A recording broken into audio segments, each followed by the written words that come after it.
Hello po. Hello po sa inyong lahat. Isang magandang umaga po sa inyong lahat. Ngayon po ay 21 ng November 21, 2024. At ang oras po dito sa Los Angeles, California ay alas 6:28 ng umaga. Huwebes po ngayon at nais ko po mag-vlog, mga kababayan, mga minamahal, patungkol po dito sa Sara Duterte, Mary Grace Piatos. Yan po. Mayroon pa ngang isa yung kagabi may lumabas na isang pangalan pa ay si Kokoy Belyamin. Pero ito na muna ang tatalakay natin. Itong Sara Duterte at Mary Grace Piatos. Ay hindi na po hindi na po bago yan. Opo. Matagal na po may ganyan na gumagamit ng ibang pangalan o alias o tao na hindi makilala kung sino. Matagal na po ginagamit yan.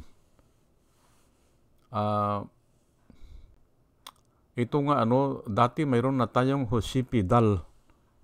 Ginamit din yan. At saka yun si Jose Velarde. Hindi ba? Kaya hindi na po bago yan. Matagal nang ginagawa yan. Matagal nang practice yang ganyan. Para itago nila. O para walang accountability. Kasi hindi nga makita fictitious name. Yan po ang ginagawa nila. At noon pa, yung kay Marcos doon, yung si Tandang Marcos, mayroon yung Ryan Jane ata, si Imelda. At saka yung si Senior Marcos naman ay Sounder ata yun. Sounder? Ano bang pangalan nun? So, matagal na po yan. Yang ganyang style na kukuha ng pangalan na kunyari ay doon inilagay yung pira o doon inilagang ang pira. Ganun po yan. Ngayon ay tatalakayin ko po ito na ibang klase. Tatalakayin ko po ito na yung mayroon akong compassion doon sa gumagawa niyan. O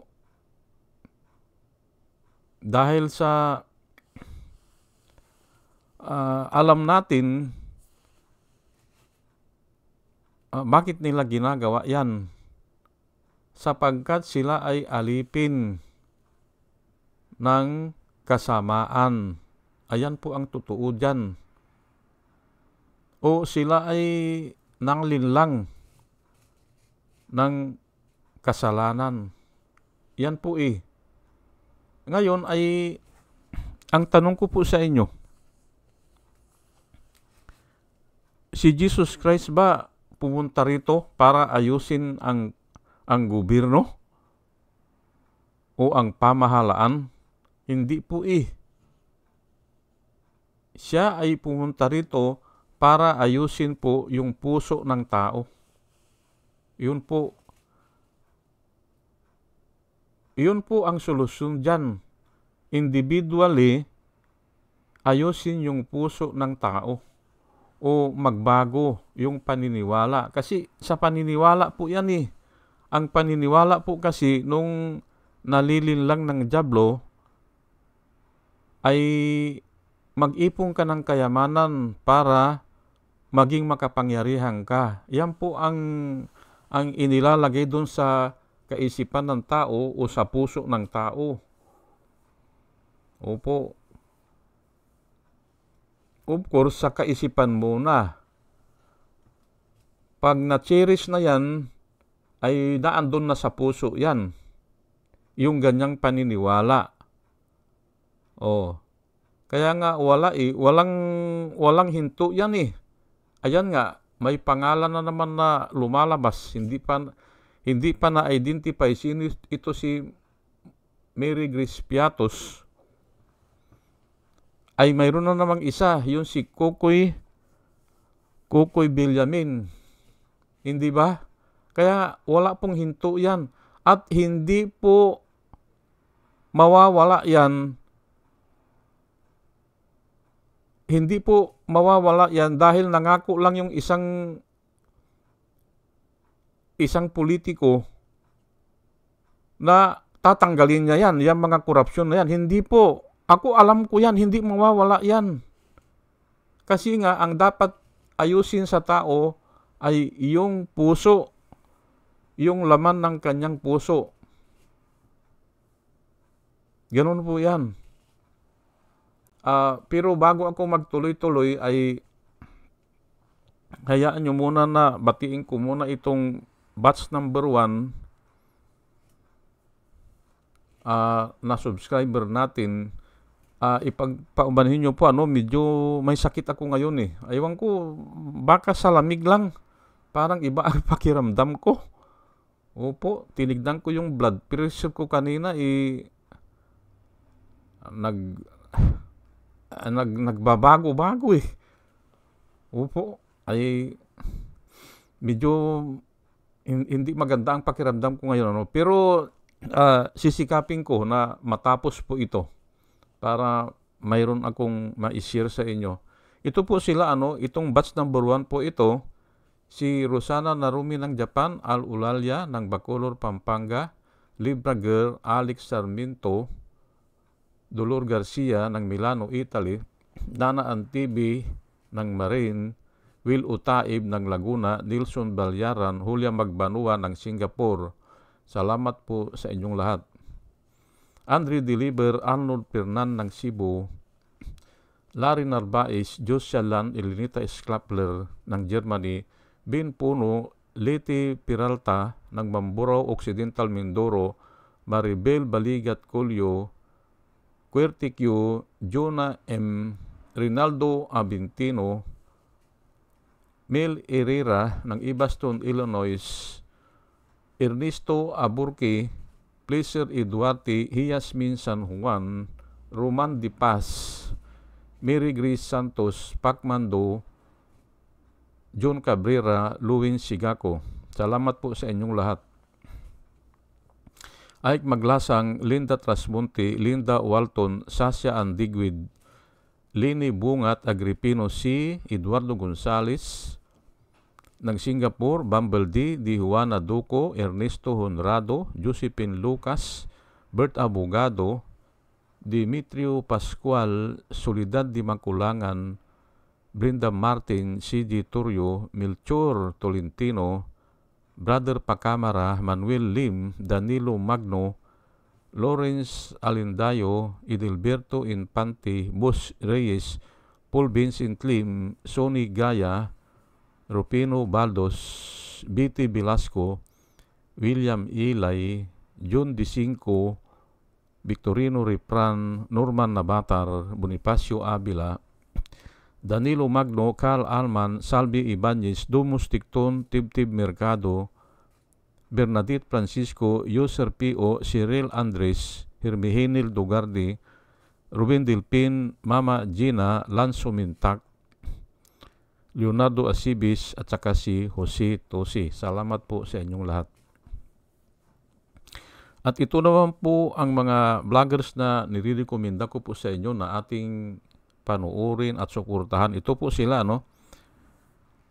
Michael Apasimble Bulletin, Attorney Insurrecto, Bunyog Pagkakaisa, Vlogcaster Armandin, Injinituto Kaosing, Aling Marie, Mr. Sa Totoo Lang To, Christian Isgera, PMTGR Vloggers, The Action Man, Ruja Pantors, Divina Apostol, CJ Pichay, Kapihan ni Art at Ago, Dim Diyos Journey, Kakamping, Ang Batas with Attorney Claire Castro, si Waldi Carbonil at saka si Attorney Silo Magno. Request ni Concepcion Barsi. Kanina lang na nabuksan ko yung comment niya. Isama mo na rin kanya si Attorney Silo Magno. Opo, magaling po ito. Pinapanood ko ito. At marami rin tayong matututunan sa kanya. O sige po, ngayon kasi medyo slow down ako ngayon dito sa mga topic dyan sa Pilipinas. Kasi parang nagsisip ako ngayon dito sa Amerika. Opo, yung tatalakayin ko rin dito yung gusto ni Trump na pauwiin yung 11 million na yung undocumented, ay nilalabanan ko po yan. Kaya medyo nagsisip ako ngayon. Ang mga YouTube ko ngayon ay sinasagutan ng yung mga kalabang ko dito sa Amerika. Ay ayaw ko sana, pero ay mali talaga Mali yung mag-exodus ka ng 1 million. 1 million katao. Kailangan ay hindi 11 million pa nga Kailangan mayroon ka talagang valid reason talaga dyan. Hindi pwede na naisipan mo lang na parang kang bibili ka ng kamatis. Hindi ba? Bibili ka ng kamatis sa palengke. Yun na, hindi po. Hindi ganyan. At mayroon akong pinag-aaralan yung exodus ng kapanahunan ni Moses. Naandun ang mga bilang o history o ano ba ang mga reason bakit hindi pwede ang ganyan. At saka in doubt po ako kung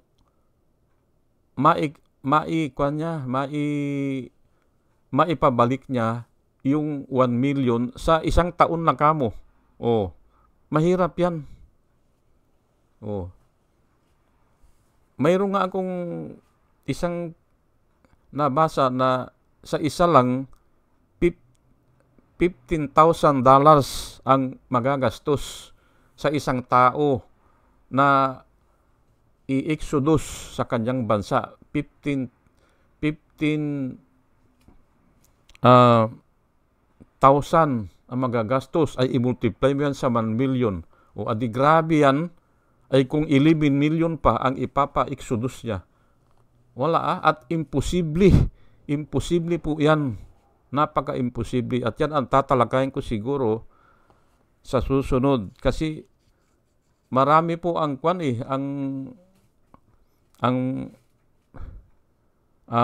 nagtatapik niyan Opo. Kaya gusto ko rin itapik kasi nga ay apektado rin ang mga Pilipino po dito Opo. Ang Pilipino dito sa Amerika, almost 1 million ata ang undocumented. Opo. Kaya gusto ko rin itapik O sige po, at tayo po ay tuloy-tuloy na sa ating discussion. Yun nga po hindi na po bago yan. Yang gumagamit po ng ibang pangalan. Ayan po. Para maitago o para mawalan ng accountability. Kasi pag hindi ma-identify po wala na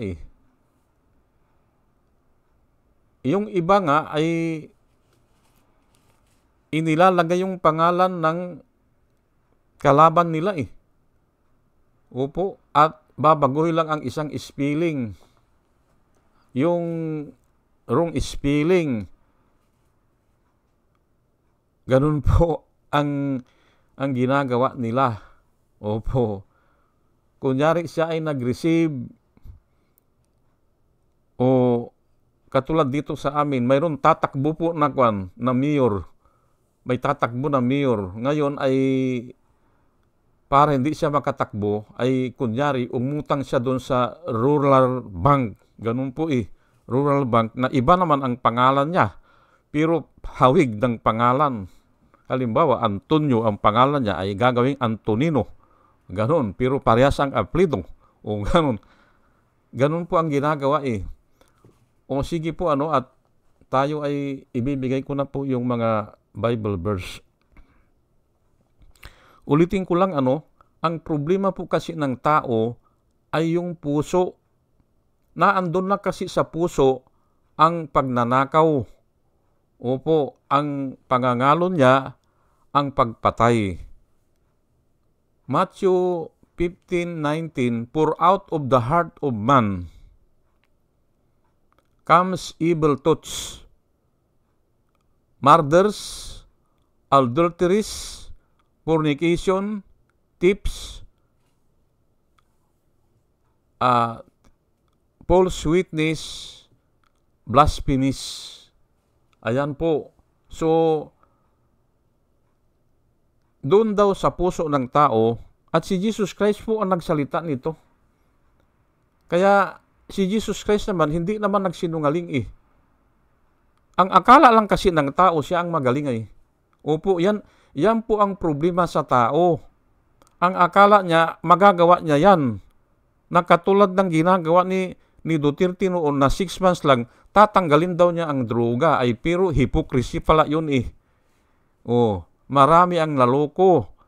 Hindi balik kung talagang gusto niyang tanggalin ang droga. Wala Pero hypocrisy pala Sinasabi niya yun para patayin niya yung mga kalaban niya sa droga. Kasi nga yung mga kaibigan niya ay member ng drug lord Hypocrisy nga po Hindi ba?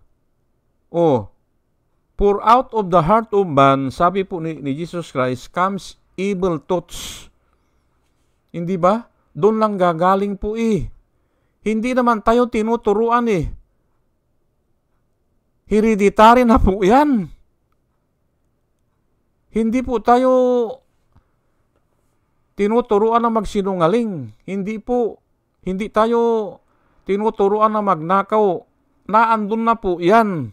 Pag nakakita ng tsimpo, halimbawa ganyan, si Mary Grace Piatos, ay 23 million pala ang na-receive niyan 23 million na hindi ma-identify sino yan. Na nanggaling doon sa office ng Vice President. Hindi ba?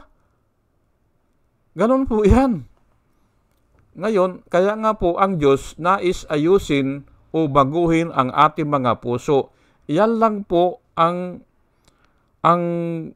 pinunta ni Jesus Christ dito. Hindi po gobyerno. Hindi po. Hinuhuli nga siya Hinuhuli siya ng mga tao para gawin siyang hari, si Jesus Christ, o itatatag nila bilang isang hari. Ay ayaw niya, tumakbo siya. Hindi ba? Kasi nga, ang sabi niya ay, tinanong siya ni Pilato, "Are you a king?" Ay ang sinabi niya ay, "My kingdom is not of this world." Hindi naman ito Hindi ba? Pero nagkakamali po ang mga tao, ang akala nila ay, yun nga, naluluko sila ng dyablo. Naluluko sila. Genesis 6:5. Ito po, nung ginunaw ng Diyos ang mundo sa pamamagitan po ng baha, nung kapanahunan ni Noah. Kaya ako, sigurado ako, na ang tao ay napakasama. Kasi nga ay sinabi po Ayan po "And God saw that the wickedness of man was great in the earth, and that every imagination of the thoughts of his heart was only evil continually." Yan po ang nakasulat. Sa iba, "And every imagination and intent of the heart of man is evil continually." Yan po ang nakasulat. Naalis ba yan? Hindi nga Hindi po naalis yan kasi nga ay siguro yung unang yung grupo anak ni Noah, yung grupo nila naging masunod rin yun sa Diyos. Pero ay sinasabi ko na nga ang puso nga ng tao ay yun problema hindi ba? Naalis ba yung corruption? Ay hindi po Ayan na nga may Mirigris Piatos pa ngayon, hindi ba? Inimbento ba yan? Ay inimbento nga yan dahil yan ang style dati. Ganyan na po talaga. Kukuha ng mga pangalan na fictitious para hindi matrace. Ganun po yan. Ay hamak mo ay 23 million. Ganun din ata si Kukoy Villamin. Ayun ang nakikita nila ngayon May mga resibo na binayad kunyari kay Mirigris Piatos at saka kay Kukoy Villamin. Pero ay sino yan? Yan ang katanungan sino yan? Imbento lang ata yan hindi ba? At hindi na po bago yan.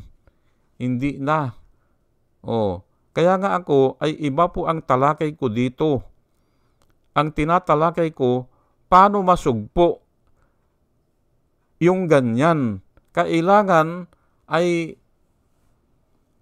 humingi tayo ng tulong sa Panginoon. Yan po, na tayo ay baguhin o baguhin niya yung puso natin. Kasi pag hindi niya baguhin ang puso natin, pag nakakita po ng pagkakataon, ang tao ay magnanakaw po yan Opo. Kahit na pa ito, i-example ko lang parati kong ini-example. Si Binay, although na maliit lang yan kasi lang siya sa munisipyo lang siya City of Makati lang Pero noon, bago siya naging mayor yan, pinapanood ko yan Ayaw niya na magnanakaw Ayaw niya ng diktador. Ayaw niya yung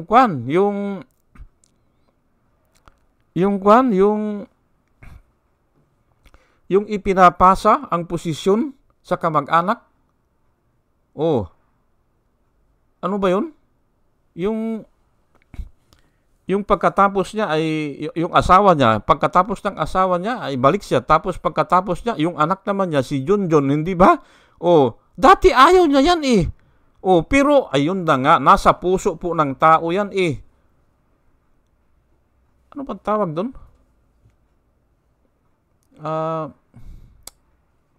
Mamaya makuha ko ayun nga dahil nga dito sa Genesis 6:5, and God saw that the wickedness of man was great in the earth, and that every imagination. Opo, hindi lang natin nakikita yan kasi hindi mo naman makikita ang imagination Hindi ba? Pero kung mayroong siguro maimbento na computer na ipapakita po yung imagination ng man, ay makikita dyan na puro kalukuhan, hindi ba? Ganun po yan Kaya nga ako, ang nilalakad ko dito ay yung makiusap tayo sa Diyos na baguhin niya tayo. Change my heart, O God. Yung kinakanta namin sa Born Again, change my heart, O God, make it ever true. Change my heart, O God, may I be like you. Ayan po. Pero hindi yun sa may I be like you na sasambahin ka. Hindi ganun. Kasalanan yun. Kung gusto mo ay ikaw ang sasambahin, kasalanan po yun. At yun ang kasalanan ni Lucifer. Kaya nga po, ang salita po, mahiwaga. Kahit sabihin mo na, may I be like you, ay baka ibang iniisip mo dyan. Ganun po May I be like you, ay baka gusto mo rin na sambahin ka. Ay mali na yun. Yun po para maintindihan nyo, kasi ako po ay pinag-aralan ko po yung mga salita Kulang po ang salita. Kulang na kulang. Opo, para i-describe ang ibig sabihin ng isang tao, kailangan ipaliwanag pa niya ng ipaliwanag. May I be like you, makuha mo yung mga katangian niya, yung puso niya. Pero hindi na may I be like you na Ayan nga ang nangyayari dyan kaya nag-iipon ng kayamanan dyan para sila ang sambahin, hindi ba? O ako makapangyarihan dito kasi nga ay babayaran ko yung yung mga papatay dyan O ako ang pinakamakapangyarihan dito kasi may pambayad ako. Ganun po yan sinasabi ko lang po para tuloy-tuloy na po tayo. Hindi ba? Ay ngayon ay ito.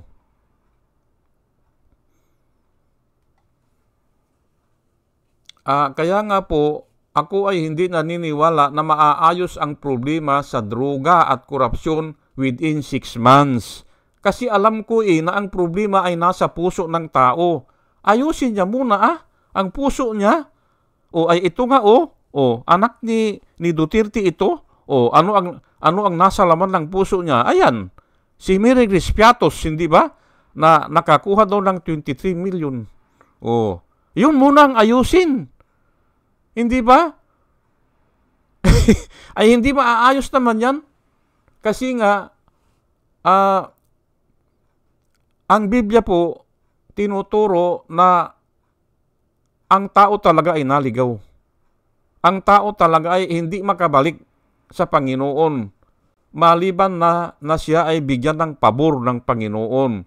Kaya nga tayo ay ang parati nating dalangin ay mahabag sa atin. Habag lang po ng Panginoon para makaalis tayo dyan sa sitwasyon na yan.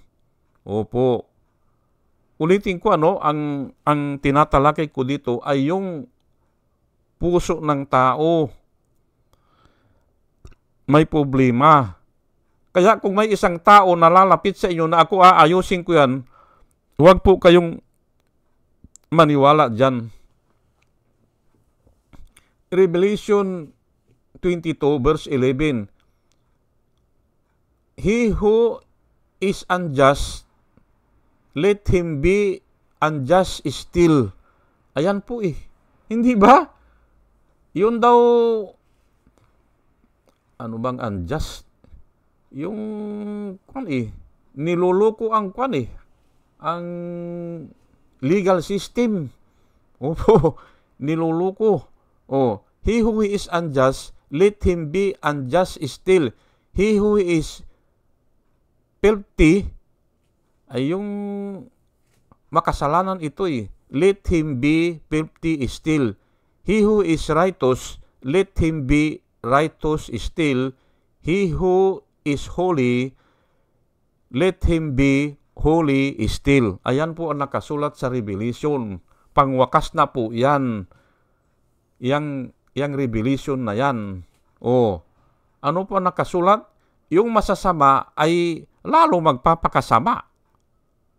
Yung mabubuti ay lalong magpapakabuti. Yan po ang nakasulat. Kaya hindi na po tayo magtataka dyan kung gagamit sila ng mga pangalan Mary Grace Piatos para kunyari yun ang kumubra ng pira o yun ang binayaran nila. Hindi na po tayo magtataka dyan. Kasi nakasulat sino yung masama ay magpapakasama pa lalo. Baka naman isipin nyo na walang tao na mabuti. Mayroon po. Mayroon. Yung nagbago na o yung binago na ng Panginoon na ayaw na yan. O kaya, depende po sa faith yan. Depende po yan. Maiiba. Kahit na parehas yan na abogado, hindi ba? Abogado silang parehas. Pero yung isa, maganda ang faith, hindi magnanakaw yan. Ganun po yan. Depende po yan sa faith. At iba-iba po yung pananampalataya natin. Ayan po, Depende yan sa, simple, relationship mo yan sa Panginoon. Ano ba ang pinagkasundo nyo? Ano ba ang hiniling mo? Ano ba ang plea mo? Hindi ba? Ganun po yan. At, yun nga,